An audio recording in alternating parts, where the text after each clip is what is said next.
Hello guys, વિનાશ કિચનમાં તમારું સ્વાગત છે। આજે આપણે વધેલી રોટલીમાંથી છાશવાળું શાક બનાવવાના છીએ, તો ચાલો આપણે બનાવીએ।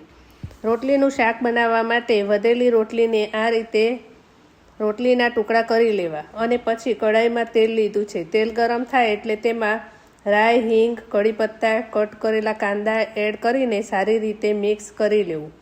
પછી તેમાં હળદર, લાલ મરચું, ધાણા જીરું નાખીને હલાવી લેવું। પછી તેમાં રોટલીના ટુકડા નાખી લેવા અને સારી રીતે મિક્સ કરીને છાશ એડ કરી લેવી।